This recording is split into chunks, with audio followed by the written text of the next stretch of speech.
Hello, everyone, and welcome to a new episode of the Jazz Flashes podcast.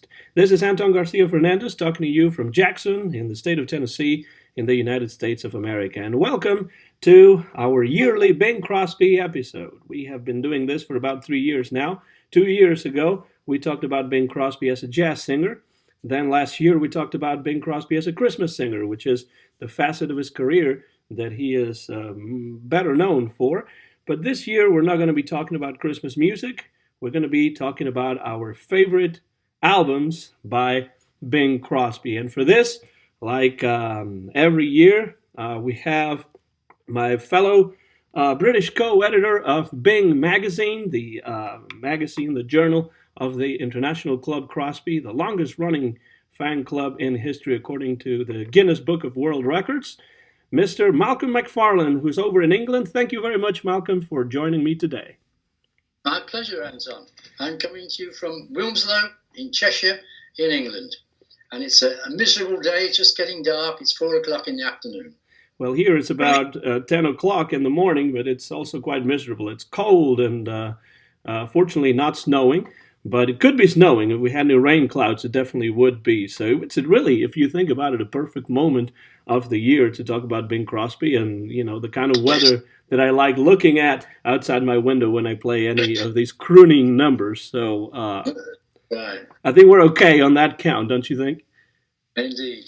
Well, first of all, Malcolm, I would like to ask you, this year of 2018, when we're recording this, it's coming to a close. And as always, how good a year has it been for Bing fans when it comes to releases and books and things that are related to Bing that have come out? Well, a bit mixed. Early on, we had a nice double album from Bing Crosby Enterprises, which was worthwhile. And then, of course, we had the Time Life set, DV set, 11 DVDs, which was publicized all over the place. But has been a great disappointment to many of us because it's so severely edited by Time Life. They missed a great opportunity to put together a wonderful set. If only we could have helped them. And of course, the year is finished on a very high note with publication of Gary Giddins' latest book on Bing in the war years. It really is a riveting read. I couldn't put it down. Superb. Everyone must get that.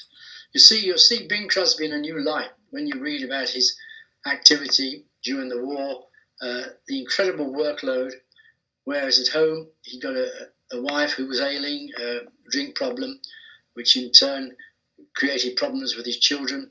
It really was horrific what he went through. And it's a wonderful, fascinating read, which I think will show Bing Crosby in a new light. Now, I always say this, but Gary Giddins has always been one of my favorite jazz critics. I've read most of his books, and of course, I've read the first volume of this book, which came out in 2001. It was a really deeply, thoroughly researched biography, which I really enjoyed. But the interesting thing now is that the second volume only talks about the war years, the years of World War II, and it is pretty much, let's say, just as long, if not longer, than the first volume. Now, Malcolm, you had a little bit to do with the research for this book. Yes, Gary and I have been corresponding over the years. We first met in 1992 to discuss the biography when he came over to England, and we've been in touch ever since. I've shared any research I've found, and he's given me a very nice credit in the book, which is encouraging, and he's been very helpful to me with one or two things. He's a very clever guy, wonderful writer, and research, it's incredible research, the depths he goes to, it's absolutely superb. Now, the book is called Swinging on a Star, The War Years, and of course it concentrates on the years of World War II. And that is something that my wife is giving me as a birthday present lately. So I haven't read it yet. I've begun it, and it's this second volume, from what I can tell, is just as good as the first one. And I can't wait to finish it so that I can do some sort of review or video about it. But I can right now recommend it to everyone out there who may be listening to this podcast. Yeah. Now, what we were thinking of doing today was to talk about our favorite Bing Crosby albums. And I said to Malcolm, well, you should think about your five favorite ones. And I'll think about my five favorite ones, and then we'll compare and just chat about them. Now, it's difficult to just choose five. So we may have a few more than that, but that's okay because the depth of Bing's discography and the quality of it is just so big that, as you were saying before we began recording, your favorites change from week to week. So, which one would you like to start with? I think that the first one on our list comes from the early 1950s, and it's an album that is pretty hard to find on CD right now, or pretty expensive to find on CD right now. I have it, fortunately. I bought it many years ago, I think when it first came out on CD, and it's Bing Crosby's musical autobiography. What do you like about that album? Well, in the 1950s is when late 1950s, when I became a Crosby fan. Probably 59, 60, I came across this album, which in those days was £9, 12 and 6, which was an awful lot of money. And I had to save up quite a lot for it. And I was blown away by it, really. I mean, the first two albums, being re-recorded his early hits with the Buddy Cole Trio, and very relaxed, easy versions with him linking the songs together. Then he moved for the last three albums in the set. It was a 5-album set. He played his old hits, again linking them, and they were a revelation to me, really. I really didn't know that much about Bing. I thought I did because I had a few 78s, but it opened my eyes, and I must have almost worn those records out over the years. If I was going to take one to a desert island, that would be the one I'd take. Now, I suppose the reason why Bing Crosby had to re-record those early hits was because they were on different labels. Yes, that's right. All the ones on the 5-album set are from Decca, but the ones before that, which he did with Brunswick, he had to redo. And of course, it's a pity, really, because his voice changed over the years. It would have been fascinating to have the whole lot on one set and linked together, which, of course, we can do nowadays on our iPods. We can put the whole set together as we like it. Now, one of the things I really like about this album, and I usually when I listen to this album, I like to listen to the earlier recordings because I know the earlier recordings from the original versions, but I love the way that Bing redid them and how they were newly arranged for a small group jazz setting. And I think that's one of the interesting things about this album is how Bing Crosby, who didn't really record a lot commercially in a small jazz group setting, he gets to play these songs and record them now with Buddy Cole and I think Perry Botkins on guitar. I mean, it's really a very nice lineup. That's one of the things I like. And the other thing that I like is how Bing introduces the songs. You know, both the new versions of the old tunes and also the ones which are just the recordings from Decca. But I think the running commentary that he provides is just so charming. Bing Crosby was very good at doing this kind of thing in his radio shows and also here. It provides a lot of interesting information about not just about the songs, but also about his career. That's right. Yeah. One of the great attractions to me when I bought it was the booklet, which was, I don't know, 30 pages, lots of photographs, lots of detail. Again, I was fascinated by that. It really made me an absolute Crosby fan from then on. So the musical autobiography, that's for sure one that if you can find either on CD, I think it's a 4 CD set, or on LP, which would be a 5-album set, right? You should definitely pick it up if you get a chance to find it. One that I have chosen myself and that I have in my hand right here is one that has long been a matter of dispute among the different Crosby fans. And it's an album that it took me a little while to warm up to, I must admit. But now I just absolutely love it. It's this album from 1956, recorded in Hollywood, with arrangements by Buddy Bregman, who also had arranged some of the songbooks for Ella Fitzgerald and other things on Verve. And here he is, Bing Crosby, with Buddy Bregman, singing 12 different tunes with brassy arrangements, sometimes noisy arrangements, some people say. And the album is called Bing Sings Whilst, not While, Whilst Bregman Swings. What do you think about this album? Is this not one of your favorites? It's not on my list. I like it. I like parts of it, put it that way. When it first came out, the Crosby diehards didn't like the very brassy arrangements, which seemed to drown out Bing at times, and as though Bing was having to fight against the music all the time, rather than his voice being at the front and not being affected by the background. Like John Scott Trotter would always provide backings that were supportive rather than competitive. But when it came out as an album, one LP in the UK, but also it came out as 3 separate EPs. And of course, as a lad, I didn't have much money, so I bought it. I bought one EP, and then a few months later, I bought another EP. I never actually got the third EP, which has my favourite songs on it, like September in the Rain and Have You Met Miss Jones. I had to wait some years before I heard those. But my feelings are mixed about it. Typically with a lot of Bing's LPs, I really like 4 of the tracks. 4 of the tracks are acceptable, and another 4 are mediocre. That's my view of that set.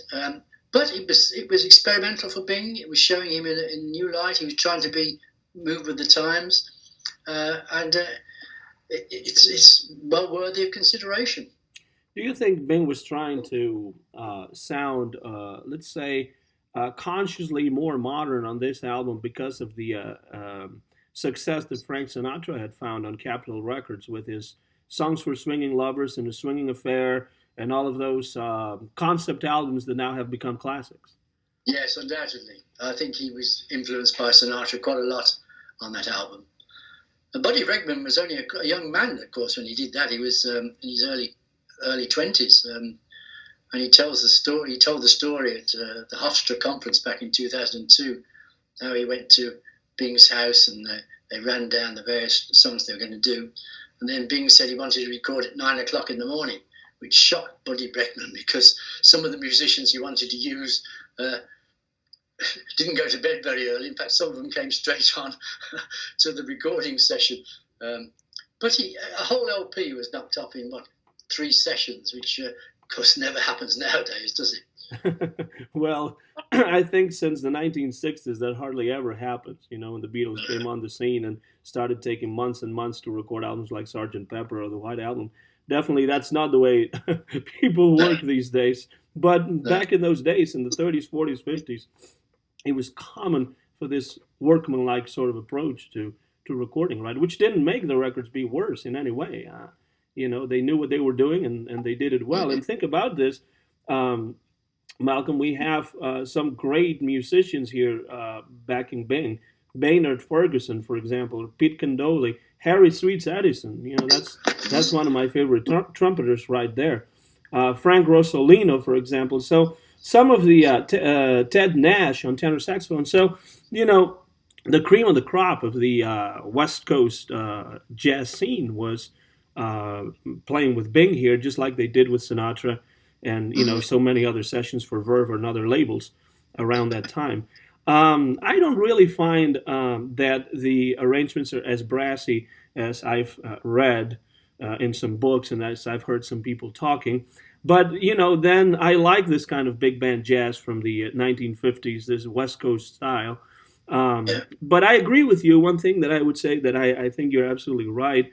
The songs that work the best here are the songs where Bing has room to shine. Yes, you know, absolutely. where the brass doesn't get in the way. And so, Yes. you know, for example, I think a good example of that is Mountain Greenery, which is a really beautiful lyric as well. That Yeah. very witty lyric that Bing does very well. But I would say that for singers like Bing, the John Scott Trotter approach definitely works a lot better, Mm. supporting Yes. him and not getting in his way.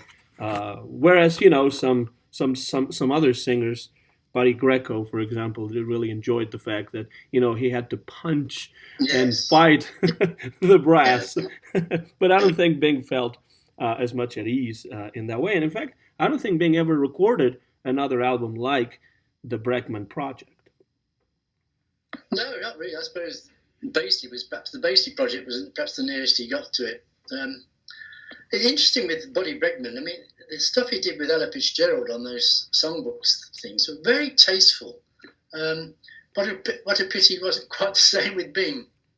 I wonder if he just took more time to write the charts for Ella. I'm not sure. Yeah, could be. I think the one that he did that's really a masterpiece is the Cole Porter songbook, which I believe was the first of the Ella Fitzgerald songbooks. She recorded a whole bunch of songbooks after that, but I think the debut, so to speak, of the songbooks was the collaboration with Bregman. Yeah. Well, the next album in line here that I have on the list is one that is my personal favorite, and it always has been since the very first time I heard it. I think Bing Crosby feels really at home in the company of this band. Will Friedwald, the great jazz critic who has written extensively on vocal jazz, in his book Jazz Singing, he calls or selects this album as one of the albums he would take to a desert island.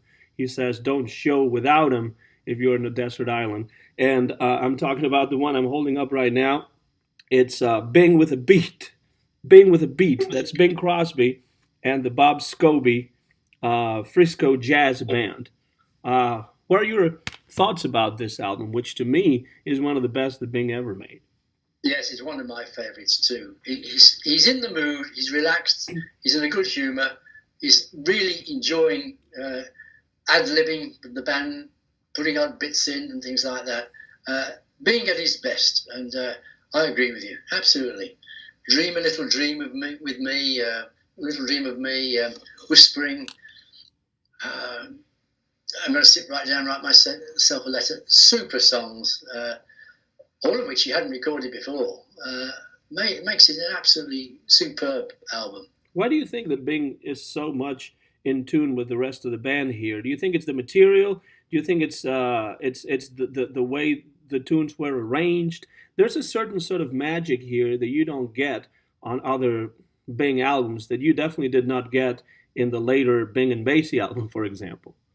No, I think because it was jazz and he could ad lib and take liberties, and some of the musicians he'd worked with before, Matty Matlock, Ralph Sutton on piano, who he rated very highly, Nick Patul on drums, who he worked with for years. I think he was relaxed. He was enjoying himself. His personal life was fairly relaxed as well at the time. Often Bing's performances went up and down depending on the pressures and stresses of his private life. And I think he was in a good place when he did that album, and thoroughly enjoyed himself. The interesting thing about the ad-libbing here is that, unlike on other albums, it really does sound like he is ad-libbing, that it's not scripted. On Dream a Little Dream of Me, when he says something like, oh, you ain't just dreaming, you is awake, or something like that, he says, that looks like he was so excited about the music that he was hearing from coming out of the band that he just had to say that. It was not scribbled next to the lyrics or something, so that he had to make it look like he was ad-libbing, but he was really ad-libbing and really very much into the music here. So that's one of the things I love. I always liked Dixieland. Some of the singles he made with Dixieland bands are great. It was his forte. And also, it's interesting that since you mentioned Dixieland, in the 1950s, traditional Dixieland jazz was sort of experiencing a sort of revival in the United States and also in England. If you think about Ken Collier, if you think about Chris Barber, if you think about the fact, for example, that Lonnie Donegan, the king of skiffle, came out of the Chris Barber band, what you over there on the other side of the pond used to call trad jazz was a big craze in England in the 50s, right? Well, late 50s, early 60s, it certainly was. Ackerbill, Chris Barber, Tay Lightfoot, Kenny Ball, of course. They were very popular, and jazz clubs became popular. Jazz concerts. I mean, I went to several jazz weekend things, sitting in fields listening to some of these bands. Yeah, it was great. And out of it, I don't know whether you heard of them over there. Something called the Temperance Seventh arrived. Are you aware of those? Oh, yes.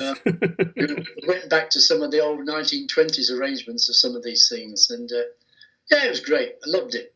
And interestingly, that what later would become known as the British Invasion, the Beatles and all those groups came really out of that traditional jazz or trad jazz tradition in England, which spawned skiffle and then mixed with rock and roll. So there is a certain continuum sometimes if you think about the British music of the 1950s, and a lot of it had to do with jazz and American folk music. So it's pretty interesting to think about it that way. And this album came out in 1957, I believe.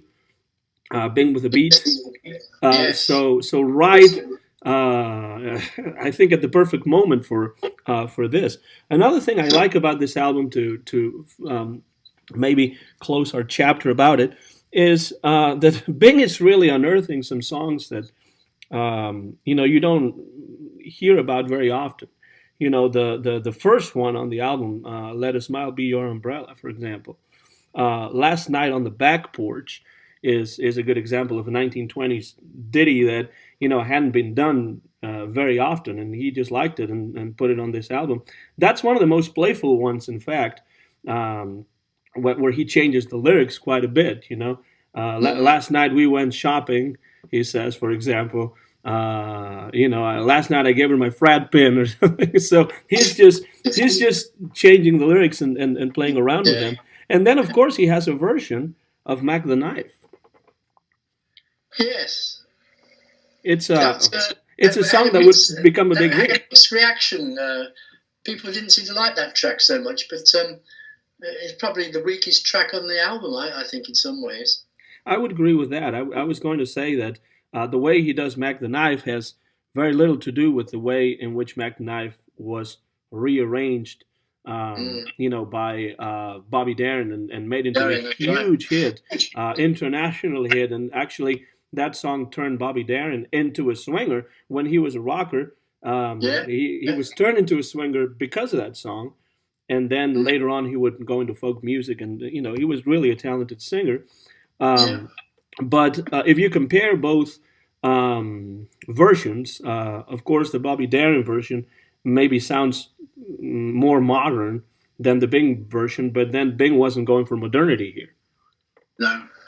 But the album was recorded in 2 days, which seems incredible, Bing with the Beat. But I don't think it sold particularly well. I think it was issued as some offer or something with a magazine. I forget the detail now. It's incredible that it should have been out to top seller, shouldn't it, really? But it certainly didn't hit any charts, unfortunately. That might be the reason why he didn't do a second part, just like Sinatra did Songs for Swinging Lovers, and then he did A Swinging Affair, which is almost like Swinging Lovers number 2. Unfortunately, Bing didn't get to do Bing with a Beat number 2, and that would have been great if that had happened. Yeah. Now, what he did, though, Malcolm, is that he, over the course of his career, I think Bing Crosby recorded some really good collaborations. From the very early years, he was collaborating with great jazz musicians. Venuti and Lang, and Louis Jordan, and he would, and of course, Satchmo himself, Louis Armstrong. But of course, he didn't record with most of those people. He didn't record an album because back then albums did not exist. But when albums came into prominence in the 40s and especially in the 1950s, he did record some really interesting collaborations, and one of them is with Rosemary Clooney. I think you wanted to say something before we move into this Clooney talking song. about albums, I mean, the albums came about, there were 78 albums. You look together 4 or 5 78s, put them in a kind of book, and that was the album. And Bing was involved in an awful lot of these albums. Probably the first album that was put together, designed to be an album, was the Holiday Inn track, soundtrack, the songs from there, which sold very, very well. And of course, there were later 78 albums, Blue Skies, Ichabod, probably Beloved Hymns may have been the first concept album he did, really, which came out in 1951, although he recorded in 49. Between 1946 and 49, there were 36 albums coming out as 78 albums and then being converted to 10-inch albums. I mean, absolutely prolific number of albums being released. Of course, when we get into the 50s, I suppose Le Bing was the first concept album, which all done in Paris, in French.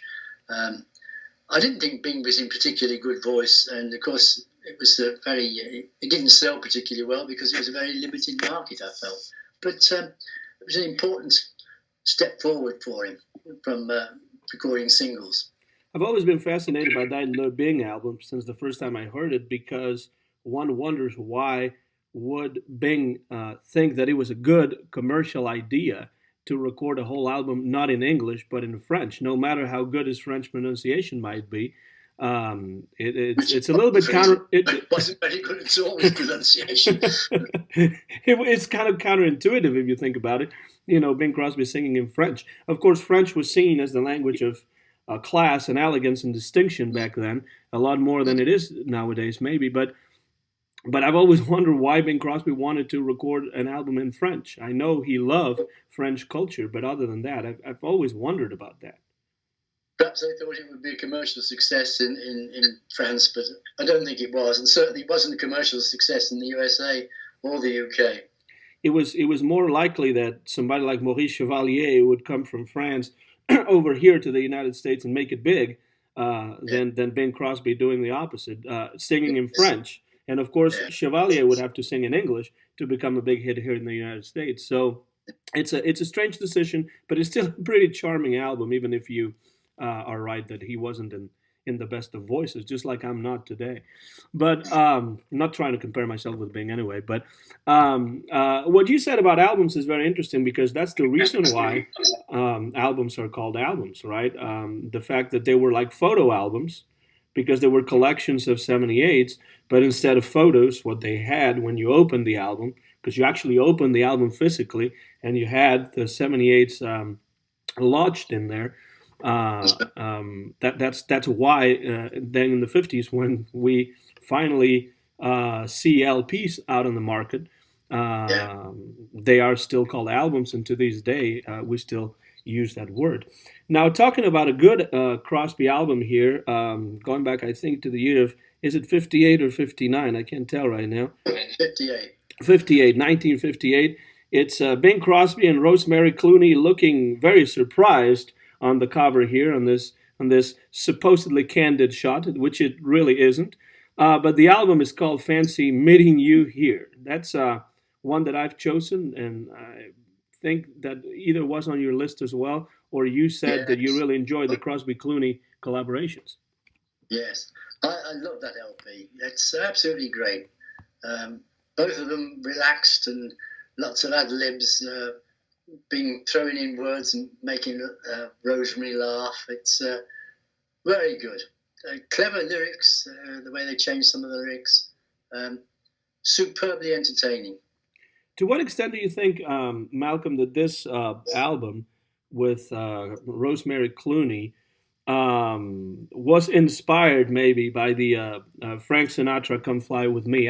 I've read about this. Some critics say that Sinatra had this album with the theme around the theme of traveling, "Come Fly With Me," and then Bing Crosby and Rosemary Clooney recorded "Fancy Meeting You Here," which has pretty much the same sort of idea.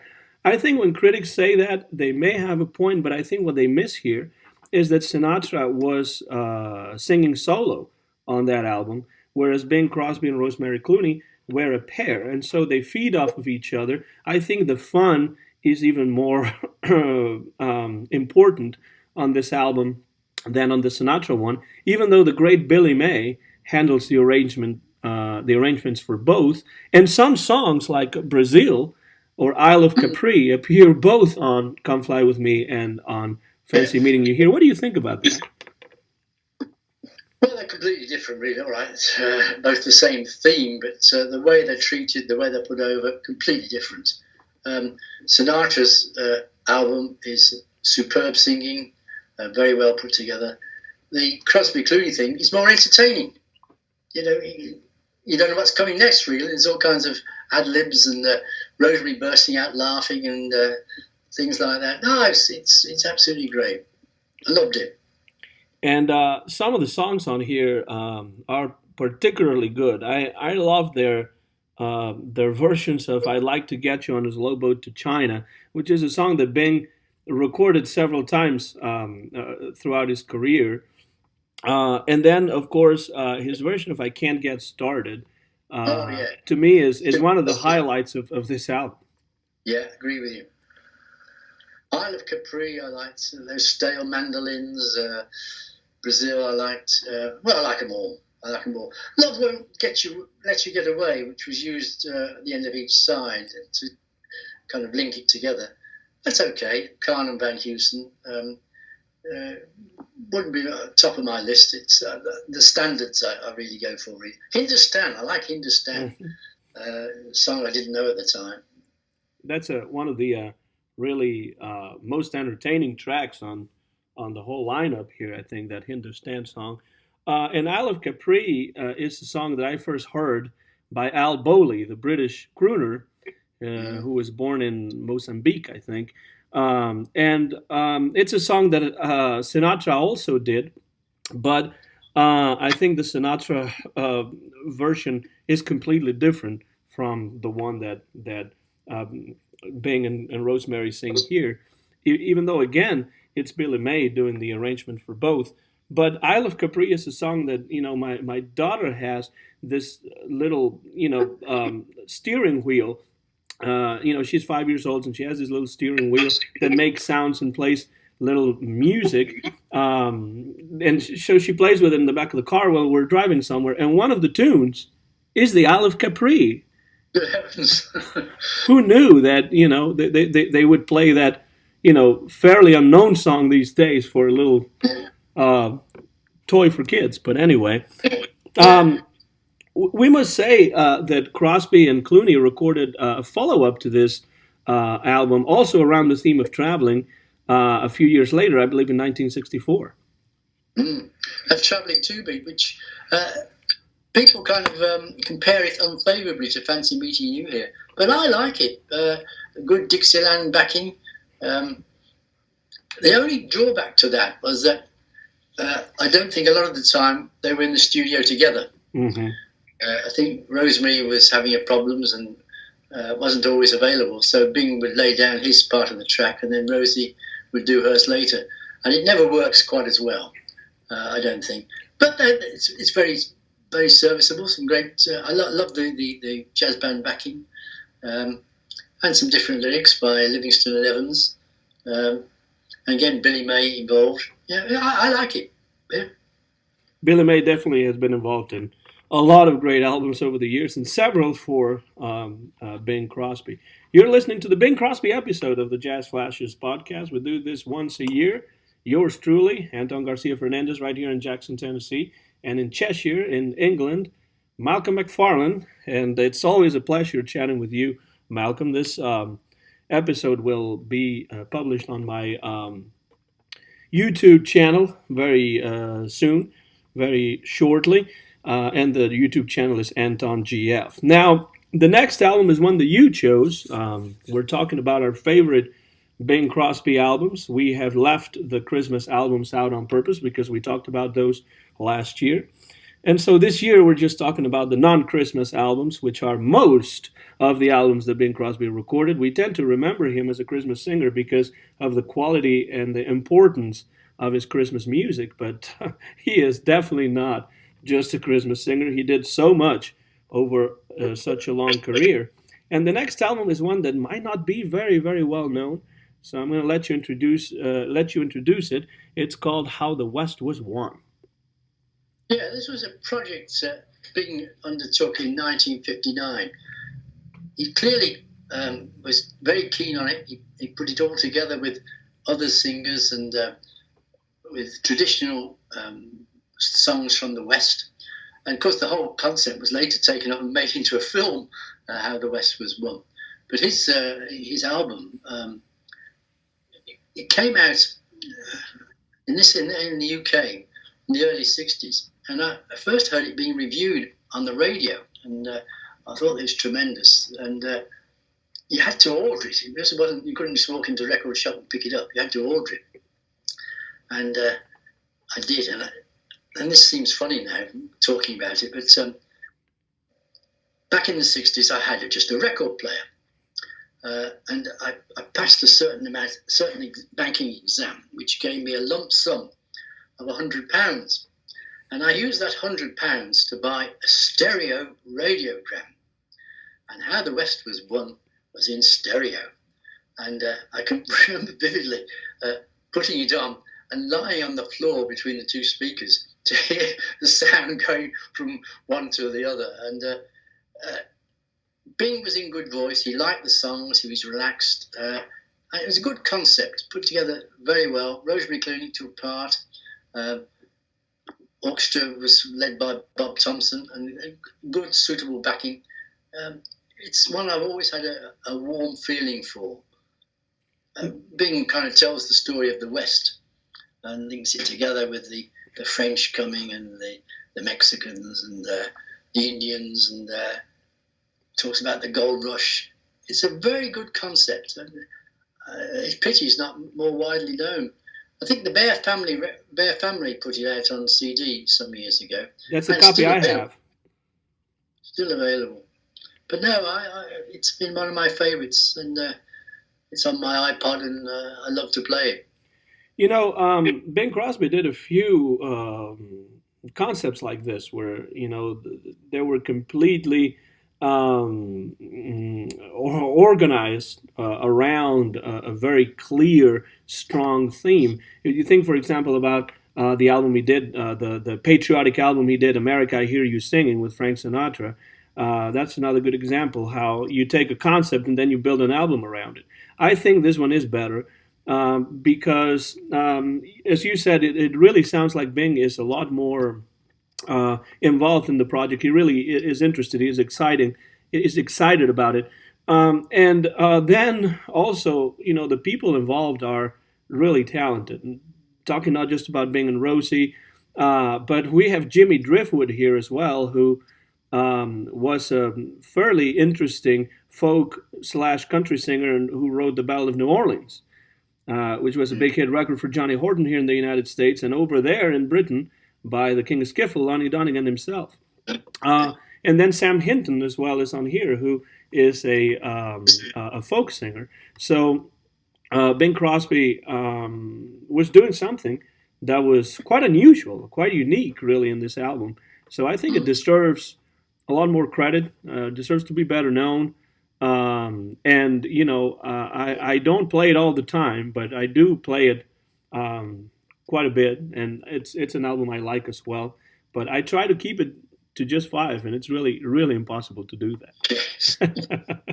Well, the next one is another collaboration. We were talking about Bing and Rosie together, and she and Bing recorded a couple of albums, and then also collaborated on radio and in movies, and of course, then did this "How the West Was Won" album because she's also on there. But I think another of the great collaborations that Bing Crosby, or great collaborators, I should say, that Bing Crosby had throughout his career, was a man who has come to embody traditional jazz. And he was one of Bing's closest friends. And back in those days, that wasn't easy because the color of their skin was different. And in those years of segregation, that wasn't seen as the greatest idea by many people. But Bing Crosby was always at the forefront of certain things, whether musically or socially. And in this case, this man was just a really good friend of his. He learned musically from him, just as this man learned from Bing. And I'm talking about the great Satchmo, Louis Armstrong, and this album here that they made in 1960, also, I think, arranged by Billy May, if I'm not mistaken. Uh, oh, yeah, it's here on the cover, arranged and conducted by Billy May. And the album Yeah. is Bing and Satchmo. Was that also on your list, Malcolm? No, no, I considered it, but when we talked about the Bing and Rosemary album when they were together and they're playing off each other, somehow with the Bing and Satchmo, they don't seem to be playing off each other. Mm-hmm. There's no kind of ad libs, there's no kind of laughter. It's all very pleasant, and I've often wondered whether they laid down the tracks separately. People involved said no, they was all done at the same time. It just doesn't have that bit of banter and the laughter and ad libs somehow. It's very scripted and it's very proficient. It just lacks that kind of magic for me. But some of the songs on it are great. Rocky Mountain Moon, I think, is absolutely outstanding. Being laid back, easy singing. Dardanella, The Preacher, some great songs there. But it wasn't on my top 5, but I do like it. The reason why I put it as part of my top 5 is that this is an album that I have always enjoyed because of the song selection and also because of the excellent musicianship of the two men, and the fact that this really is the only album that we have on which the two of them are together, and it was really created as a concept for them to be together.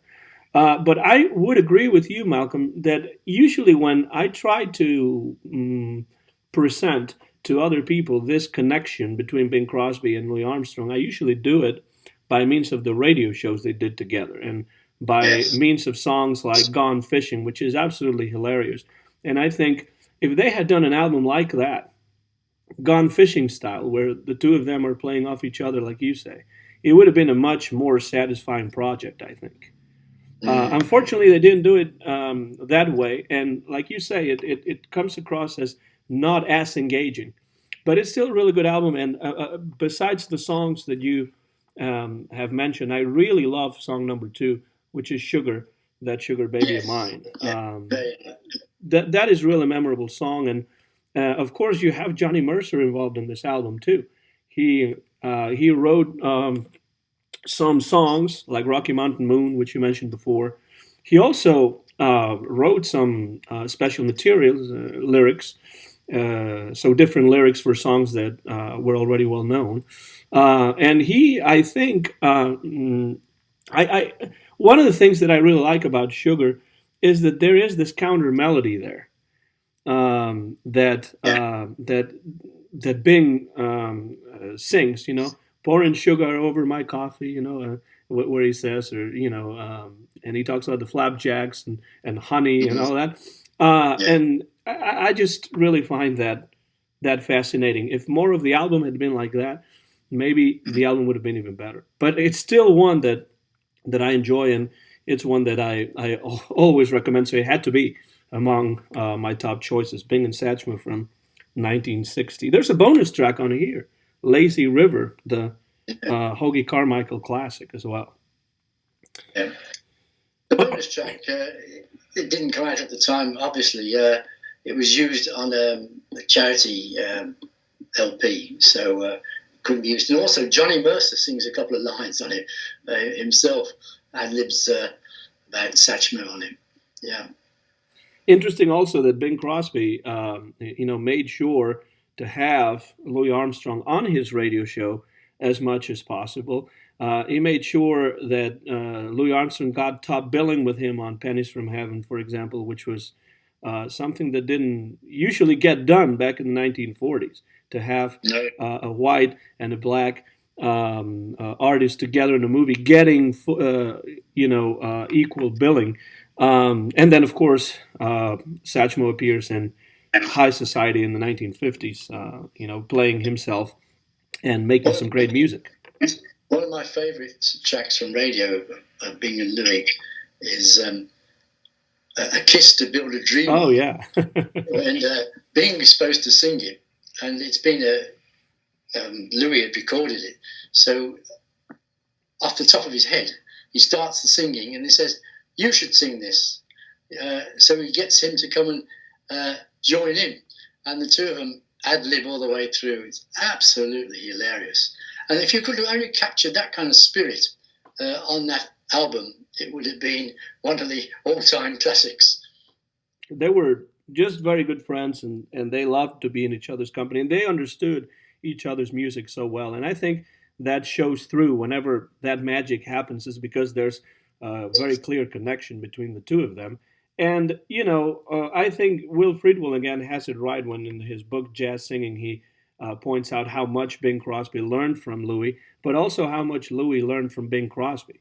That's how jazz was injected into the pop music of the day, and how it made the pop music of the day so much more interesting and time enduring as it has been. So this is another album that I love. Bing and Satchmo, Bing Crosby, and Louis Armstrong together.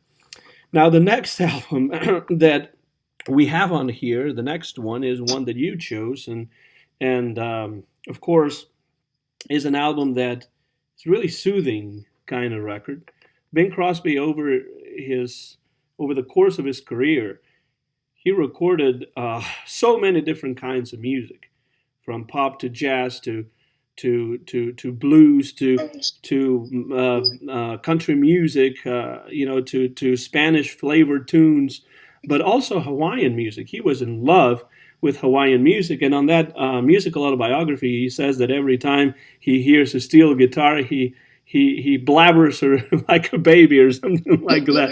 Blabbers like a baby, yeah. So this is what he did on this album that you chose, so I'll let you introduce it again. It's Return to Paradise Islands.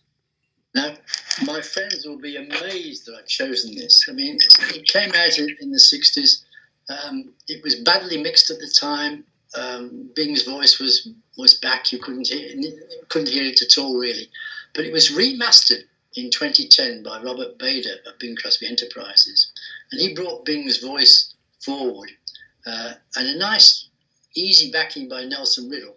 Not perhaps Hawaiian-type backing, but very pleasant. And the more I listen to it, the more I like it. I have it on the iPod, and some great songs on there. Return to Paradise, Adventures in Paradise, The Old Plantation. I love those songs. And as I say, my opinions on my favourite albums change from week to week. But at the moment, Return to Paradise Islands is in my top 5, which again will stagger some of my friends. But I like it. I love the arrangements there. They're soothing, like you said. They go really well with Bing's voice. And I think that soothing quality of some of the Hawaiian music is one of the reasons why that kind of music is so good for Bing. It fits Bing like a glove, because it's just the kind of music that or one of the kinds of music that really fit his voice really well, and he feels comfortable singing that kind of stuff. Now, one thing, Malcolm, that I find interesting going over the track listing of this album is that Bing Crosby stayed away, probably on purpose, from songs, Hawaiian-style songs that he had recorded before, like Sweet Leilani or Blue Hawaii, or Trade Winds, or, songs like that. There's Lovely Hula Hands. But a lot of the songs on here are not your typical Hawaiian pop numbers that you're likely to find elsewhere, right? No. I mean, a lot of them I've never heard of. I think Return to Paradise, Nat King Cole had recorded at some stage. But a lot of them I didn't know. King's Serenade, obviously, I knew. But the rest were new to me, and I really like them. And I think this is where one finds the influence of Bing Crosby on some other singers that came later, like Elvis Presley, for example. I've always thought that Elvis gets a lot of credit for being a rock and roll singer who sang Hawaiian music in movies like Blue Hawaii or Paradise Hawaiian Style. But the reality of the matter is that I don't think Elvis would ever have done that without there having been Bing Crosby before, who was doing it before everybody else. Yes. Very much in the same way that Elvis Presley was heavily influenced by Dean Martin. He also was influenced by Bing Crosby in so many ways, not least of all the fact that Dean Martin was influenced by Bing to begin with. Yeah, that's right. So I just love this album too. There's just so many that I didn't put this one among my top five, but it's one I come back to fairly often, and Mr. Bader definitely should be commended for the great job that he did in rescuing this album and presenting it in a much better way, because of that mix, the new mix that he has done, Yeah. that brought Bing's voice to the fore, and that's what we need for an album like this. Absolutely. Return to Paradise Islands is the album, and Bing Crosby Enterprises has put it out in a beautiful digipack edition a few years ago. There are other albums that we're leaving behind. For example, Holiday in Europe, which is an album that I've always liked. I wrote for Bing Magazine about it a few months ago, a few issues ago. And that's an album that, it has been so hard to find for so many years that it rarely gets spoken about. But I think that that's another interesting concept right there. The kind of concept that you don't always find in 50s and 60s pop music. You may find, for example, Italian love songs by Dean Martin, or some album of Italian music because it was popular at the time. But what Bing Crosby is doing on Holiday in Europe is just to take songs that were written by European composers, or that were hits for European singers, or that in some way make mention of some European city, and he just goes on holiday in Europe through song. And I think that's a very interesting idea, because he gets to sing a few songs that are not very well known and that you haven't heard very often before. Yeah, yeah. It's a pleasant one. Somehow, the magic isn't there for me. Really, he puts the songs over sincerely and competently, but there's no magic for me. Again, if his voice had been a bit further forward, I think it would have helped. When before he finally did the album, he did some tracks in the UK, which weren't issued, but somehow they have a better sound to them than the actual album. He was singing to tracks when he actually did it in May '61, and I don't think he ever liked recording to tracks. He liked to react to the musicians and to the mood. So he was locked into the tempo and so on. But there's some great songs on it. My Heart Still Hears the Music, most unusual song, Yes. which I like. Under Paris Skies is great. Morgan, I like Morgan. April in Portugal, and Never on Sunday. Some very good songs. Melancholy, I think I'd have left that off the album, really, but still. He had great difficulty when he was rehearsing it. He sang it about 3 times and was getting quite cross with himself for not being able to sing it through properly. A letter to But yeah, it's, as we know, it's about to come out. Sepia Records hope to issue it in February, March next year. The actual album plus some bonus tracks with a travel theme. So that'll be a very attractive package. That is one of the reasons why I brought it up, Malcolm, because I wanted to see if you would mention that. The fact that Sepia Records out of the United Kingdom is going to be bringing this album out, which on CD had only been released in Japan, apparently. And those Japanese copies, while extremely interesting because of the great sound that they usually have, this Japanese reissues of old pop and old jazz, was really hard to find and incredibly expensive, at least here in the United States. So the fact that it's going to be available at a much lower price and with a good, packaging and presentation and notes and everything is wonderful. So we must be thankful to the nice people of Sepia Records over in England for doing this. You were mentioning A Letter to Pinocchio, which was a big hit record in Italy for a crooner by the name of Johnny Dorelli, who is not really well known, but was a big star in Italy in those days. When I look at the track listing of Holiday in Europe, I realize how much Bing Crosby loved music in French, and how much he also liked music in Italian, because a lot of these songs really are French songs or Italian songs, like Domenica is an Italian song, Mélancolie, C'est si bon, and several others. But he also goes to other places. There's a Greek song, Never on Sunday. There's even one about Madrid, Spain, which was not really written by any Spanish composer, or it was not a big hit anywhere in the Spanish-speaking world, but it's called Moment in Madrid, and it talks about Madrid. Then there's some German songs, or at least originally in German, like Morgan. We go back to France with Two Shadows on the Sandbag, the great Gilbert Bécaud.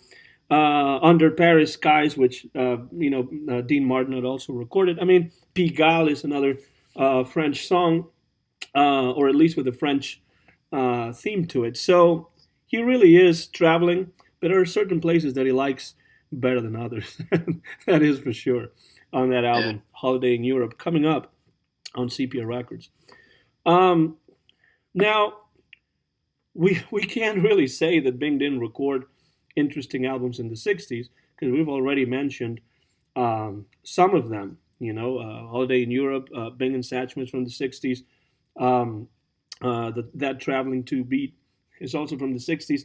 But in the 60s, he also recorded some of his least interesting albums from my perspective. Like, for example, the Hey Jude, Hey Bing album is not one of my favorites. Although I find really interesting things in there, it is not the kind of album that I listen to. That's not on my top shelf for Bing Crosby. Why do you think Bing Crosby in the 1960s didn't keep up the quality of his albums as highly as he had in the 50s, and as he would regain in the 70s? Well, he lost confidence in his voice. He said some of the tracks he did around that time, he listened to a bit and then take the arm off, because he just didn't like it. He lost the confidence. He was obviously approached by independent people to do tracks. I mean, he did a lot for Bing Crosby's Treasury, the songs I love, for the Longines set, which again he was singing to pre-recorded tracks. There's some good stuff in there. Thoroughly modern Bing, a strange mixture. Some of the stuff I liked. Again, it was working with a modern arranger and band, Bugs Bauer, who was doing great things at the time. And then Hey Jude, Hey Bing, which he did with Jimmy Bowen, who did so much with Dean Martin years later. So he was, I think probably the people were approaching him, encouraging him to do it, and he thought, well, if you're going to pay me, I'll have a go. But both Thoroughly Modern Bing and Hey Jude, Hey Bing, it comes back to my old thing. A third of the songs I really like, third are okay, third I don't like. Hey Jude, I like that until the end bit, when he spoils it by going pom pom pom. Those are the days. Good. Both sides now, I think, it's a lovely version. But it wasn't Bing at his best. It was interesting, but I think his own enthusiasm had gone. And if people were going to pay him, he'd do it. But it didn't turn him on, I don't think. I think, when one thinks about Bing Crosby in the late 60s, when music had changed so much after the British invasion, and then psychedelia, and the market was completely different, pre-Beatles and post-Beatles. Certain singers tried to remain current, And I think in the case of Sinatra, for example, the best modern tracks that he does are the ones where he brings a lot of his own style into them instead of trying to accommodate to the current style. I think when they try to do that, when Dean Martin, Sinatra, Bing, and so many others, Jack Jones, etc., try to do that, it just doesn't work. But when they take a new song, like Something by the Beatles, for example, and they bring something into it, something new, something that had to do with their style, that's when it really works out. And that's when you get good results. So, in many ways, I'm glad that Bing Crosby didn't record as much in the late 60s because unless he did that, bringing some of his own um, style to the songs, it just doesn't work as well. My example for this, and then we can move on to the next album, is his two versions of Little Green Apples, one on Hey Bing, Hey Jude, and the other one on the Basie set. Uh, the one on the Hey Jude album, he tries to sound contemporary folk rock or folk pop, which is the way the song was originally written. And it doesn't work as well for me. But Sammy Nestico does a great chart for the Bing and Basie album. And all of a sudden, this song, which is a folk song, starts swinging. And it swings easily. And words roll off the tongue. And it's just a lot more satisfying because Bing is bringing some of his expertise and bringing some of his style into the song. I don't know what you think about that. Have you ever thought about that? Yeah, I think you're right. When you think about Bing's work in the '60s, he did an awful lot of Hollywood Palace shows, like 30 shows at Hollywood Palace. And I've often thought a very interesting album could be put together of the work he did on the Hollywood Palace, because it was television. He got to be enthused. He got to put something into it. And there's some very good versions of amongst the Hollywood Palace things. In fact, I might even put together a little album for myself to play of his Hollywood Palace tracks, because some great if we can just think of some of the names. Both Sides Now he sang on there. Again, Little Green Apples he did. Oobla-da, Oobla-dee, Oobla-da. By the Beatles? Yeah. Strike Up the Band, Cabaret, Climb Every Mountain. Love's Been Good to Me. Lovely version. That's a great song, really. Yeah. Sunrise, Sunset, My Cup Runneth Over. You could make a very nice album out of that, I think. Well, I agree with that, and I think that again, that is because on that show he was bringing some of his own style to all of this new material, and it works well. And he also sings with other people, and I think those are really interesting shows. They really are shows that are still fun to watch and listen to. All these years later, and that's because they were done well. Some of it is forgettable, of course, but the highlights are really high. They're really good. So I think it would be a good idea if somebody is listening out there to try and put an album together with that material. I remember once talking to the widow of one of the producers of the Hollywood Palace, and I put that to her. Why don't you put together a DVD or an album? And she said, "Oh, don't go there. The copyright problems, the ownership problems, they're insuperable, apparently," which is a great pity, really. It really is. Sometimes, business concerns prevent us fans from having stuff that would be really satisfying, unfortunately. I know that you didn't put Bing and Basie as your top 5 or 6 or 8, and I didn't either. But what do you think about that album? I recently wrote a little article about it for Bing Magazine, which is coming out soon, and I called it a missed opportunity because I've always thought that a collaboration like that with the people that you have in hand, Bing Crosby, with that wonderful swinging machine that was the Count Basie Orchestra with such great musicians, nice arrangements by Sammy Nestico as well, but it was a missed opportunity to make it a much better album, a true classic. What are your thoughts on Bing and Basie? I agree with you wholeheartedly. The great thing was that Basie laid down the tracks and Bing recorded them a month later. And it never works. If he'd been there and amongst the musicians, he'd have been trying things, he'd been ad-libbing and so on. His voice, he wasn't singing too much at the time, so I think what he always said, the vocal cords are like a muscle. You've got to use them to be effective. And you could tell he wasn't singing too much. They're workmanlike, but there's no magic there. And if only he'd been in the studio with them, I think a lot more could have come out of that. Again, the voice could have been a bit further forward, in my opinion, but I always liked Bing's voice very forward. But there's some nice stuff on there. Sugar, Don't You Know, nice, easygoing track. Gotta Build a Mountain. Yeah, some nice stuff there. I'm surprised by the fact that one of the songs that I think works the best on this album, believe it or not, is Put Your Hand in the Hand. And that really is, in a way, a religious song. And, you know, but it's not the kind of religious song that Bing had recorded before. It wasn't a Christmas song or a song of, you know, faith and inspiration in the way that he had recorded before. It's more of a, you know, gospel / pop song and almost rock song, really, in a way. And on paper, this song by Gene MacLellan, really, I don't think it would work that well. But then you hear it, and to me, it's one of the highlights of the album. Yeah, because Anne Murray had the big hit. Oh no, somebody called Ocean I'd never heard of. Had the hit single. But Anne Murray recorded it around that time, by the look of it. Yeah, nice song. I'd never heard of it before. I heard it on the album, which is difficult to find on CD, being in Basie. It came out years ago on CD, and it's never been. Yeah, about 1988 it came out on CD, and it's never come out again. I can't understand it.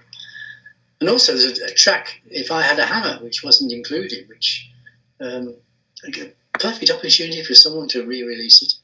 Presumably, Bing Crosby Enterprises have got the right to it, but probably need to pay a lot of money to Count Basie estate to get it out. I don't know. I was talking to our common friend Wiggins from the ICC not long ago about this. I've always wondered why it was that Bing Crosby did not decide to include If I Had a Hammer in the album, because, you know, if you listen to it, it really is as good as the others, if not better.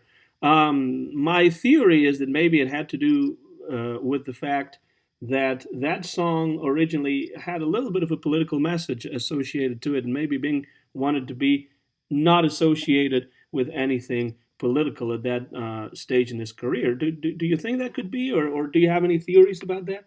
I've never heard that before, really. It's not a great version, is it, really? I mean, it's okay. Whether they were under pressure for time, although it only runs for 37 minutes or something, isn't it? The album, 34 minutes, the album. So they could have fitted in. I don't know. Most strange.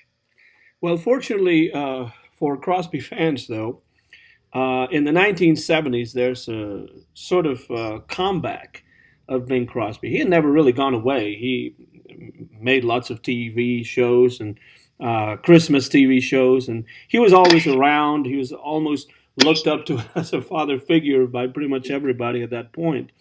But in the 1970s, a few years before his passing in 1977, Bing Crosby came back, so to speak, and he did that in no small part on your side of the world. He always loved the United Kingdom. He always loved Ireland and Scotland and England. He loved to golf there. He loved to go there. He'd spent a lot of time entertaining troops there during World War II. And then, all of a sudden, in the 1970s, almost out of nowhere, he starts recording some fantastic albums. Tell us a little bit, if you can, about what you remember about that comeback of Bing Crosby. Well, Bing had a close brush with death in 73, 74. He was lucky to survive, and they wondered, could he sing again? Well, he did a TV special and got through it. And Ken Barnes, the British producer, who made a point of recording people like Johnny Mercer, heard about it and went across to see Bing. to talk to him about doing an album. And they did a couple of sample tracks, if you like, just with a little rhythm group in LA. I think they were for the record company to see how well he could sing, and he sang well on them. And from that, he did 6 albums altogether with Ken Barnes and the record producer, and Pete Moore, the orchestra leader. And they put a lot of effort and money into the things, and it got Bing's enthusiasm going again. He came over here in February '75 to do 2 albums, which took him a couple of weeks. And clearly, he loved it. He loved being back in it. And he decided to do a couple of albums himself in the USA, a Southern Memoir, and Bingo Beheo. You'll correct me on the pronunciation, I'm sure. And his enthusiasm had come back. He was keen to be involved again. He nearly died. It obviously changed his outlook on life, and he wanted to get back to it. And it was wonderful over here, because in 1975 he spent about 3 months in the UK. He was appearing on television all over the place, appeared on the Vera Lynn show and saying That's What Life Is All About, which charted briefly, and he appeared on Top of the Pops, which was just put all the teenage kids around him. It was wonderful for us, absolutely wonderful. So we loved it. And of course, he then decided he liked it so much he was going to go back to live performing, which is another story. And we will get to that pretty soon. Before that, I have an album here in my hand, which is my 5th one that I chose. I know we've been talking about several others that we didn't really put on the list, but that doesn't matter. That's just the nature of the conversation. One thing takes you to another, and all of a sudden you're talking about Bing, and then the next thing you know, you're talking about Test cricket, which I'm also a big fan of. So, but anyway, this album here in my hand is one that he did in 1976. And he did for Decca Records, and he recorded it in London with Alan Cohen and his orchestra. And of course, Mr. Cohen was the one who did all the arrangements and led the orchestra. And this album is called Feels Good, Feels Right. And it's an album that, well, you don't get to hear very often about this album, but it's one that ever since I first heard it, I was just somehow really enthralled by most of it. Now, the first song, Feels Good, Feels Right, is my least favorite on the album because it's a fun song. It's an up-tempo number, but I don't think it really goes with Bing's style. And I know that he used it sometimes to open some of his concerts towards the end of his life, especially after he put out the album. But if you think about the rest of the songs on this album, it's just a fantastic album of Bing Crosby style numbers, and he does them so well at this later stage of his career. Songs like Once in a While, or As Time Goes By, Old Fashioned Love, I Love Time on My Hands, The Night Is Young and You're So Beautiful. That's also one of my favorites right there. Nevertheless, What's New, which is one I always think of whenever I hear that song, What's New, I don't think of Sinatra, although he did it and on Only the Lonely. I think of the great Dick Haymes, who has a beautiful version of that. But this album is really Bing at his latter day best, I think. What do you think about this album? Right, because he made those albums for Ken Barnes in 1975. He was starting to perform live again. He'd done a concert in LA, a concert in San Francisco. He came across to the UK to do a Palladium show. And he was a working singer again. He was switched onto it. His voice was in good tune. And the arrangements were kind. The backing was good. And it came about because a long-standing Crosby fan, Jeff Milne, who worked for Decca, got quite a good relationship with Bing and got him to make that album for Decca, even though Bing was churning out albums for Ken Barnes. Probably Ken Barnes wasn't very happy about it, but it's good. He was relaxed. The voice is good, and it's a very good album. My favourite of his later albums. What do you think about the the songs that were written for the album, like Feels Good, Feels Right? Well, so I think Bing felt he sang it too slowly on the album. He felt it when he did it in concert. He sang it a bit later. I quite like it. It's good. There's nothing I haven't sung about. He did that originally for a TV show some years before, and it's an incredible effort, really, or the songs they bring into it. And when you think he used to sing it live at the Palladium every night, I think he probably changed the words each night, but it's quite a song. I think my favourites, though, are the ballads, Once in a While, As Time Goes By, Time on My Hands. The Way We Were, it's a lovely version of The Way We Were. The Rose in Her Hair is one I like, and some people pour scorn on me for that. And one that I find quite emotional is When I Leave the World Behind. When Bing died, the next day there was a radio program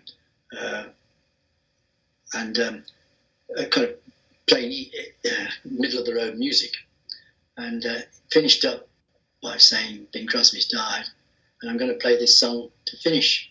And it was When I Leave the World Behind. That was the first time I'd heard it. I was in the car driving along when it came on, and I was very moved by it. I mean, it's an old Jolson Schmaltz thing, but he sings it well. Apparently he recorded it for one of the Crosby fans, asked him to do it, so he did. It's a nice album. But the only kind of query I've got about the extended album, it first of all came out as just 12 tracks, and then a few years later came out with 15 tracks. 3 tracks were done later on. Bing did the album, did his Palladium show, went off, played golf for a couple of weeks, came back and did these 3 more tracks. Somehow they're not quite as good, I don't think. He's not quite in the same voice, not in the same mood. They're okay, but the original 12 tracks are my favourites. And it really is too bad, Malcolm, because those 3 songs are actually good songs. That Old Black Magic by Arlen and Mercer, I'm Getting Sentimental Over You, the really famous theme song of the Tommy Dorsey Orchestra, and then At Last, which has been a hit record many times over, although the first version I ever heard, I think, was by Etta James, but before that, of course, Glenn Miller, maybe with Ray Eberle, I'm just talking off the top of my head now, but had a beautiful ballad version of that. So it's too bad he wasn't in the same kind of spirit and voice, because those are really good songs. One thing that I find interesting is that When I Leave the World Behind really is an Irving Berlin song. Yeah. But here on the actual CD release that I have, the composer credit goes to somebody named Smith. That has to be a mistake, because of course the great Irving Berlin wrote that song. But anyway, maybe it's a nondescript person named Smith, but but it's not really. It's a great Irving Berlin number, and as you said, really chilling when you listen to it. Bearing in mind that Bing Crosby would be gone not too long after he recorded this album. I think I put together a few songs I want played at my funeral, and that's one of them. I've always said that the one I want, and I hope it's still a long time coming, a long time in the future, is Bing's version of Thanks for the Memory, because I love that song. Yeah. The one he does with Jack Pleiss from Songs I Wish I Had Sung the first time around. So now, if my wife doesn't remember, then, she can listen to this and she'll remember now. My pal Lionel Pearpoint, a huge Crosby fan, he prearranged his funeral with the songs, and the final one, which he didn't want the coffin to go behind the curtain, I think we had to walk past the coffin while the music played, was Bing singing "Please Don't Talk About Me When I'm Gone," which I thought was priceless really. It definitely changes the meaning of that great song when you think about that context. Now, Malcolm, one thing that we need to talk about, because we're getting towards the end of the list now, is your one of your final choices. You were talking about the fact that Bing Crosby had done some live concerts in the 70s in LA. Then he went over to Europe, and he sang at the Palladium. He also sang in other parts like Norway, I think, where there's a live recording, a video recording actually, of his concert there, and he really sings "Feels Good, Feels Right" a lot faster in that one than on the record, like you said. But by far the most interesting concerts that he did in this last few years of his life, this latter period, are the concerts from the London Palladium. So your choice here is the Palladium Concert, live at the London Palladium. Tell us a little bit about that, because I believe you were present. I went to the opening night. Early, I've probably told this story before, but in about March it was announced, there was a newspaper advert, Bing Crosby at the Palladium. Now, I've been a lifelong Crosby fan, and I always said if Bing came across, I'd have to go and see him. There's a problem in that my wife was pregnant with twins and wasn't going to be able to accompany me. So she said, well, it's all right, you go on your own for the opening night. Now, twins being twins, they came early because they do. So I took time off from work to be with my wife. I worked in Nottingham then, which is about 2 hours from London. And my first day back at work was the day of Bing's opening at the Palladium. So I went into work and everyone's fussing around me about the twins and wanting to know all about them. And eventually I said to my boss, would you mind if I left a little earlier tonight, sir? Oh, no, you get off, he said, assuming I was going to race home to be with the twins. But no, I ran down to the railway station, jumped on the train, got to London and into the Palladium in time. And there's quite a buzz of anticipation in there. Bing Crosby live on stage. We'd seen him on television. A bit lackluster, some of his TV performances. We didn't expect much. The lights went down, curtains pulled back, and there was a cinema screen, and they showed a newsreel from 1944 of Bing singing San Fernando Valley. Well, everybody went mad just seeing that and applauded. The screen lifted, the music struck up by the blue of the night, and Bing Crosby walked onto the stage. I have to tell you, it's one of those moments when the hair on the back of your neck rises more than that. And Bing, this is the only night, as I say, he sang, he introduced himself, sang a little song, got used to the thing, and then his confidence grew and grew and grew. And it was an absolutely magical evening. And he finished up with this incredible medley of about 30 or 40 songs, which he cut back in for other nights. And it was tremendous. The power of his voice, the charm, the personality, it was magical, absolutely throughout. And then a night or two later, Ken Barnes recorded it, and it was put out on a CD. So it's one of my must-haves to remember that incredible night back in 1976.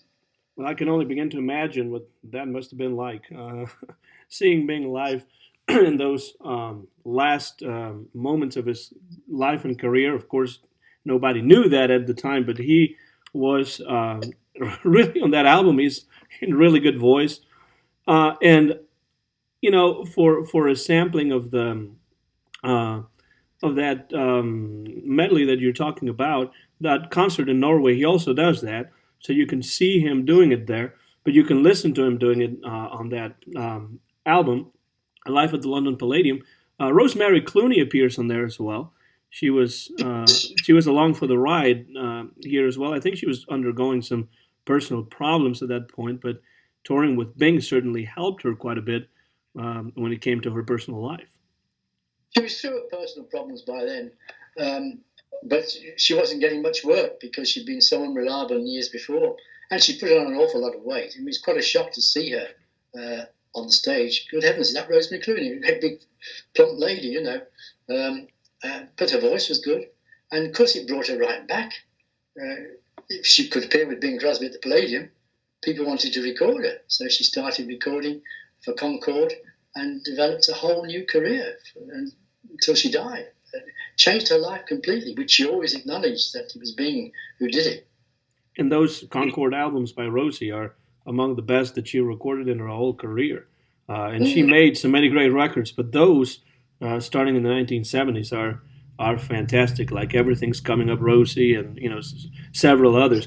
But going back to the concert, I love the idea of the medley, because Bing had so many hits throughout his career. It's hard to imagine the amount of hits that Bing Crosby really had, songs that were associated with him. So when you get to this stage in your career and you're looking back, it must be very difficult to choose just a few of them.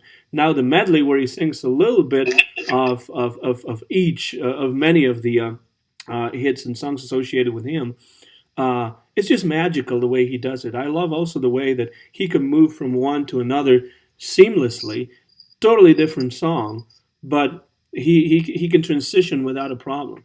And it's just really charming, and that is by far my favorite part of the Palladium concert.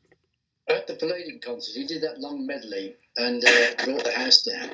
And then he sang "That's What Life Is All About." And it's an absolutely top-class version of that. He really puts his voice into it, really belts it out. It was tremendous. Wasn't it Joe Bushkin on piano with him? Yes. And I love that, because Joe Bushkin, is one of those jazz pianists that you don't really think about very much. But he also made some fine records over the years, and he was among the ranks of the Tommy Dorsey Orchestra himself back in the 40s. And I just love the class and the gusto with which he plays. And in the 70s, he hadn't lost any of that, and you can hear him, and I think you can even see him on that Norway concert I'm talking about. That's right, because he's on there as well.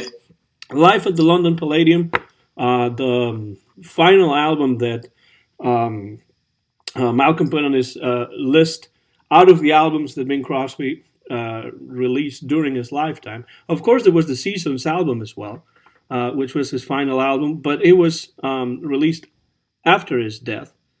Yes. And that is yet another concept album that I think works really well. I thought, honestly, Malcolm, that was going to be among your choices. No, I'm in a minority here. I'm not that keen on the Seasons album. I mean, Bing had fallen off the stage. It had affected him. He's in pain with his back. His voice wasn't quite as good. It's all right, but because it was rare for a long time, that's why it was so sought after. But no, it's not one of my favourites. It's good tracks on it, but no, it wouldn't be in my top 5 at all. That one was arranged around the months of the year. That had been done before, of course, by people like Julie London on Calendar Girl, for example, but also around the idea of the passage of time, and it's really kind of a swan song for Bing Crosby. You're listening to the Jazz Flashes podcast, the Bing Crosby episode for 2018. Talking to you is Anton Garcia-Fernandez right here in Jackson in the south of the United States, in the state of Tennessee. And over in England, we have Malcolm Macfarlane, and he is the co-editor, the British co-editor, although he really does most of the job. Most of the work is done by this man. I just help a little bit here and there. And I'm the North American co-editor of Bing Magazine, the journal of the ICC, the International Club Crosby, longest running fan club in history, for one of the icons of the music of the 20th century. That's Bing Crosby. Now, as we wind down the conversation, which as always has been incredibly interesting to me, and I hope it will be for whoever plays it and listens to it on Anton GF, the YouTube channel. We need to talk about a box set that, there's two things we got to talk about. One of them is the box set, which, of course, was put out by Mosaic Records several decades after Bing's passing in 1977. And this box set includes the complete recordings that Bing Crosby did with the great Buddy Cole on piano and organ for his CBS radio shows of the 1950s. This is something that you put on the list, and we thought we would leave it for the end because Bing Crosby never saw this release. He saw all the others, some for longer than others, but this one he never got a chance to see because it came out just a few years ago. Tell us a little bit about that monumental box set, which is one of my most prized possessions in my collection. Well, being the radio show, the expense of putting on a major half-hour show with a big orchestra, it wasn't a going concern anymore for radio. The audiences had moved to television. So it was decided he put together a pre-recorded show, which would go out, a 15-minute show, would go out every night, 5 days a week. And to do it, he recorded a lot of tracks with Buddy Cole and his trio. They put them out very quickly. There were head arrangements, and in a typical day, he would record 20 tracks for this show. And the show was broadcast from 1954 to 56. And most of those tracks had never seen the light of day other than on radio. So there were two little issues of some of them, but not much. So Bing Crosby Enterprises got together with Mozilla and said, do you want to issue all these tracks? And they didn't take them all, but they took 160, I think, from memory, and put it together. And it's 7 CDs, and it's superb, absolutely superb. Being relaxed, enjoying himself, singing some old songs and singing some of the current hits of the 1955, 56 time. Fascinating, absolutely fascinating. A must. And it actually, Malcolm, it ties in with the very beginning of our conversation, because on the musical autobiography, Bing Crosby and Buddy Cole also were working together, re-recording in the same sort of vein those early hits of Bing Crosby, with running commentary from Bing. And now here they are on the platform of CBS Radio, which is not as big a platform anymore as it had been in the 40s with the KMH, the Kraft Music Hall. But it's still there, and it's still Bing Crosby, 15 minutes a night, Monday through Friday. And I really, one of the things that I love about this album, or not really album, the box set, is the simplicity of the whole concept. It's just Bing Crosby singing with a jazz quartet or quintet, and then sometimes there's like a little Dixieland addition to some of the tracks, like Mandy, or, and it's really something that, until I heard about this box set, this is something that I had always wished that Bing had done. And I've spent years telling to myself and to whomever wanted to listen to me, which was usually nobody, that it would have been wonderful if Bing Crosby had recorded in a small jazz group setting. And I thought he hadn't until I heard this monumental amount of recordings. And just the variety of the songs that he tackles here with Buddy Cole is fantastic. And it's a little pricey, as all the Mosaic sets are. But as soon as it came out, I just had to get it. And it's money well spent for sure, if you're a serious Crosby or jazz fan. Now, one question that I have for you about that, how do you feel about the organ on here? Because a lot of Crosby fans have been a little bit negative in their comments about Cole's organ here, Buddy Cole's organ. What do you think about that? Are you more in tune with the piano tracks or with the organ tracks? Does it bother you? What do you think? I don't like the organ. I wish it had never been used, except on as one or two kind of religious songs where it's appropriate. But no, it spoils some of the tracks for me. And of course, when Ken Barnes bought some of the tracks, he added orchestra to it and used violins to mask the organ. So they were effective. It's a pity, but that's how it was in those days. The Hammond organ was very popular, so it was used. One of our keen collectors over here, Stan White, is an organ fanatic, and he won't hear a word said against Buddy Cole's organ, but no, I thought a great pity that it was used. I don't necessarily hate the tracks with the organ, but after a couple of them in a row or three, it's always a relief to hear the piano again, I must admit. I just think part of the problem, it has nothing to do with Buddy Cole as an organist or as a musician. I just don't think the organ had been developed yet to the extent that it would later on when people like Jimmy Smith would come on the jazz scene and start really cooking on the organ. But in the 50s it was a little bit early for that, and I've always wished that they had stayed with the piano.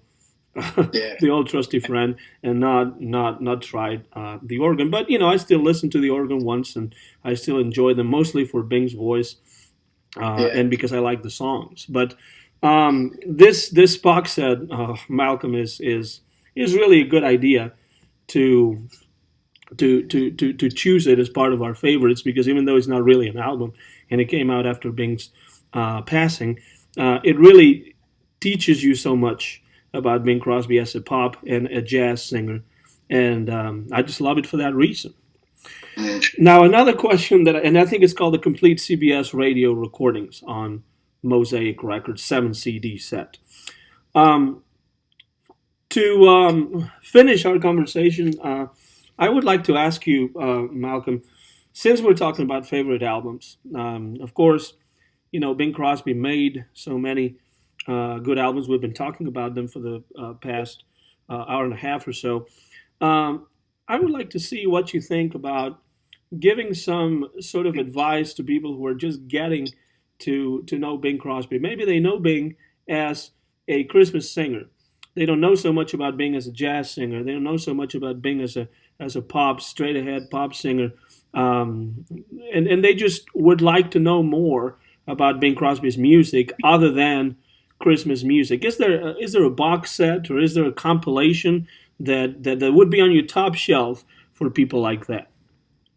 Yes, but whether you can get hold of it now. Back in 1993, Decca put out Bing, his legendary years, 1931 to 57, a 4 CD box set.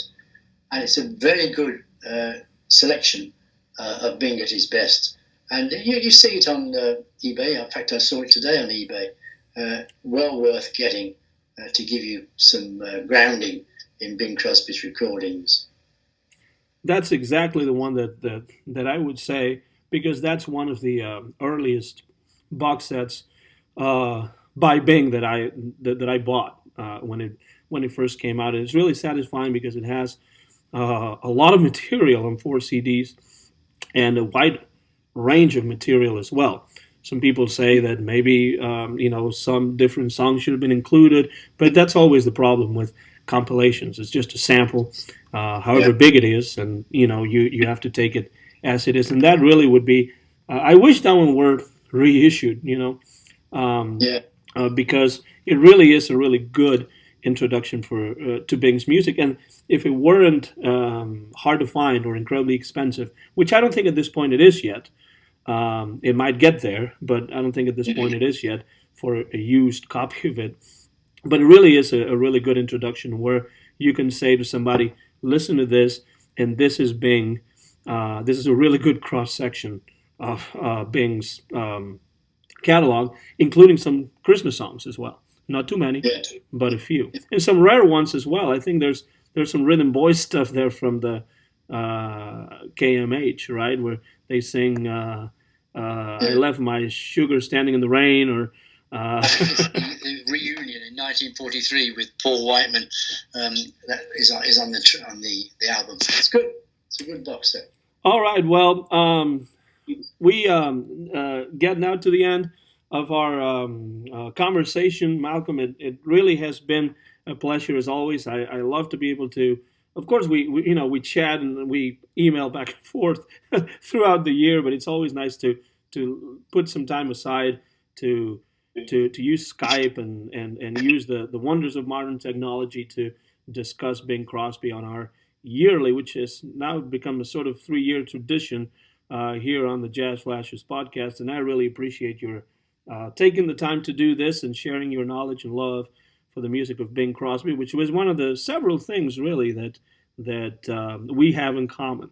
Others being sports and other things, but music definitely is one of the most important ones. And among that, Bing Crosby is at the very top. Let's just give the audience out there some information about how to get in touch with the International Club Crosby and then we can start. We can finish the show on that note. And I think we have the most important thing really to let everyone know if they want to get in touch with the ICC is the fact that we have a website, and you can find information about the website right there. Do you happen to know which one that is? Well, go to the Bing Magazine website. That then links you into the International Club Crosby. Bags of information there. It gives you all the information how to join, how much it costs, and so on, and what you get for your money. But anyone who wants to join, they will be amongst friends. Okay, and that's bigmagazine.co.uk. That's bigmagazine.co.uk. Thank you very much again. I really appreciate it, and I hope you've enjoyed it, Malcolm, as much as I have. Yeah, thanks very much, Anton. Been good fun. This has been a new episode of the Jazz Flashes podcast, our yearly Bing Crosby episode, along with Malcolm Macfarlane from England. I'm Anton Garcia-Fernandez here in Jackson, Tennessee, in the United States of America. Ours, Malcolm's and mine, is the copyright year 2018, recorded live in Jackson, and very soon to be released on the YouTube channel of Anton GF. I hope you've enjoyed it, and as Bing Crosby once said, maybe you'll find some time to listen to it if you're snowbound or there's a bus strike or something. Thank you so much, and see you, hopefully, next year for more Bing Crosby.